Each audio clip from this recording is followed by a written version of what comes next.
Norman, Oklahoma has a strange history. A spate of drownings at Lake Thunderbird have been attributed to a marvel of evolution, a giant freshwater octopus. The octopus is not the only strange story associated with Norman. This 130-year-old city is home to a multitude of ghosts, many of whom dwell at the University of Oklahoma. Other apparitions lurk in the city's theaters, hospitals, and homes. Welcome to Intrigued Mind, where today we take a look at Lake Thunderbird and the strange and haunted history of Norman, Oklahoma. Norman, Oklahoma was first established in 1889 after the famous land run of the same year that opened the unassigned lands of Indian Territory to white settlers. Within 2 years, it had been properly incorporated as a town of the United States. Today, Norman is known for being the home of the University of Oklahoma and for its man-made lake, Lake Thunderbird, amongst other things. It is also becoming rather famous for its history of strange occurrences and hauntings. Indeed, for a city that is only 130 years old, it certainly has more than its fair share of the bizarre. Lake Thunderbird, located near the township of Norman, is a man-made lake that was constructed in the 1960s as a source of municipal water. The lake is also used for recreation. This lake takes its name from the Native American myth about a legendary bird that possessed great power and strength. In the Algonquin tradition, when the thunderbird flaps its wings, it creates thunder. In the same tradition, which parallels an Iroquois myth, lightning strikes when the creature flashes its eyes. In modern times, this supernatural bird has gained some notoriety as a cryptid, which is a creature whose existence is yet to be proven. Well-known examples of cryptids are the Loch Ness Monster and Bigfoot. Yet, the Thunderbird is not the only cryptid associated with Lake Thunderbird. In reports that date back to 2012, there's been speculation that this lake is home to a freshwater monster, the Oklahoma Octopus. This urban legend has been fueled by the significant number of drownings that occurred at Lake Thunderbird in the 2000s. Eyewitnesses have described this creature as being the size of a horse and reddish-brown in color. Skeptics have argued that this cannot be possible because octopi are saltwater creatures and therefore cannot survive in a freshwater lake. But these arguments have been rebutted by believers who assert that this is possible via evolution.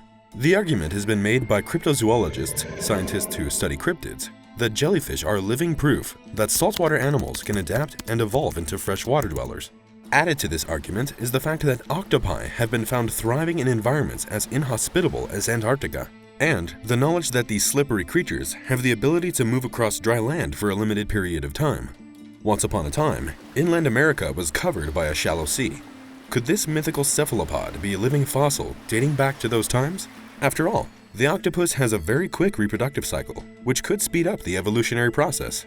In 2016, one eyewitness stated in an online forum on the topic that they saw this monster when they were a child, describing it as being a quote-unquote long, orange, wavy creature. This eyewitness stated that they had not heard of the Oklahoma octopus at this point in time, and not making the connection until years later after they had heard the myth. This individual went on to say that it was a terrifying experience. Believers say this giant octopus entangles its human victims and drags them down to a watery death with its strong arms.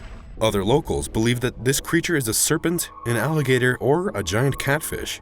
Interestingly, the residents of Norman, Oklahoma are no strangers to what some may consider tall tales.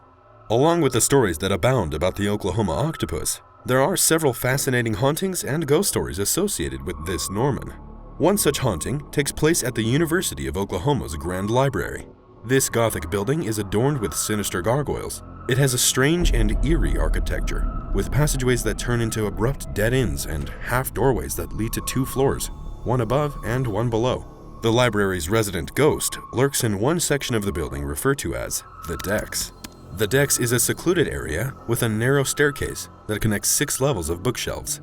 These shelves rest on frosted glass, which was apparently done to keep building costs down. According to the story, the so-called library ghost is the spirit of an unfortunate student whose weight broke the glass accidentally. They plunged to their death, and now their ghost is trapped in the library's cloisters. Eyewitnesses claim to have seen books floating from the shelves and say that one can hear footsteps approaching from behind, only to turn and see that no one is there. One former student revealed that they had searched for a particular book for an entire year, without success. Then, one day, the very book they had spent so many hours looking for fell from the shelf at their feet. It was as if the library ghost had played a trick on them, and then decided to help them out in the end. The library is not the only haunted building on the University of Oklahoma campus in Norman.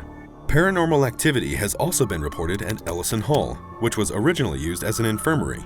Here resides an apparition known as the Little Boy. This ghost tale recounts the story of a young boy who was roller skating down Norman's Elm Avenue when he was struck by a car.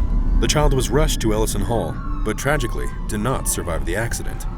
Now, witnesses swear that they hear the sound of roller skates on the 3rd floor.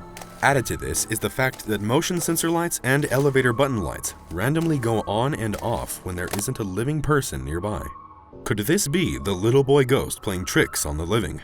Another building at the university that plays host to a resident ghost is Homburg Hall. Music students are familiar with the story of Professor Mildred Andrews Bogus, a music teacher who worked at the university, where she started the master's level music program. The professor even set up an organ repair shop and was awarded membership of the Oklahoma Hall of Fame. Under Mildred, the university purchased a very expensive cathedral-style organ, and this instrument was housed at Homburg Hall. One day, and without the professor's permission, the organ was relocated to the campus's Catlett Music Center. This enraged the music professor. Several witnesses have stated that Mildred comes to listen to the organ recitals of the students, and sometimes people can even hear her still playing the organ. Perhaps the most startling aspect of this ghost tale is that the sounds of the organ emanate from Homburg Hall, which is no longer the home of the cathedral organ. Living visitors to Homburg Hall also report hearing door slamming, which they attribute to the angry professor still being mad about the removal of her precious instrument. A little way away from the university, there is a barbershop. It is located in downtown Norman, and it is called the Midway Barbershop. This establishment has been in Norman pretty much since the beginning of the town, when in 1893, it was founded by the Davis brothers. One of these brothers, whose name was Otto, fell on hard times. Money was tight, so he moved his family into the upstairs apartment above the barbershop. The barber worked long hours to make ends meet. One day, Otto's wife came downstairs to announce that she was expecting their 5th child.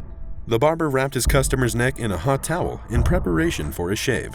Then he quietly took himself off to the restroom, where he slit his own throat with the razor he was about to use to shave his customer.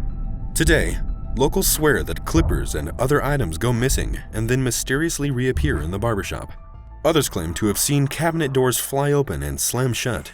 It has also been noted that some nights when people drive past in their cars, they see that the lights of the Midway Barbershop are switched on, as if the luckless Otto is still there plying his trade. Other ghost stories abound in the city of Norman. Locals say that the Sooner Theater on Main Street has a ghost which they refer to as the White Lady. This elegant and finely dressed apparition can be seen floating down the main staircase of the 1929 building, which is one of the state's oldest theaters. Another haunting is said to take place at BRENDLE Corner, where the spirit of Al Capone's right-hand man Lou Murray lurks. Lou is said to be looking for the loot he stowed there during his gangster days in the 1930s. This mobster, who was also known as the Prince of Crime, was instrumental in the St. Valentine's Day massacre that took place in Chicago in 1929. Lou worked in Chicago, but he made his family home in Norman because his wife Mary preferred it there. Their house was on BRENDLE Corner. The Oklahoma State Hospital, which today is called the GRIFFIN Memorial Hospital, is yet another haunted location in Norman. In 1918, a terrible fire raged through the building, and 40 patients were killed. These unfortunate souls were buried in a mass grave that was only found by archaeologists in 2014. And whilst these victims' remains have now been laid to rest with a proper burial, people who attend the hospital today say that the restless spirit of those who perished in the fire still roam the wards today. For such a young city, Norman certainly has an abundance of strange stories, from giant man-eating cephalopods lurking at the bottom of Lake Thunderbird, to the eerie sounds of a ghostly child playing in the corridors of the hospital where he died, to a notorious gangster lurking about, looking for his stashed booty.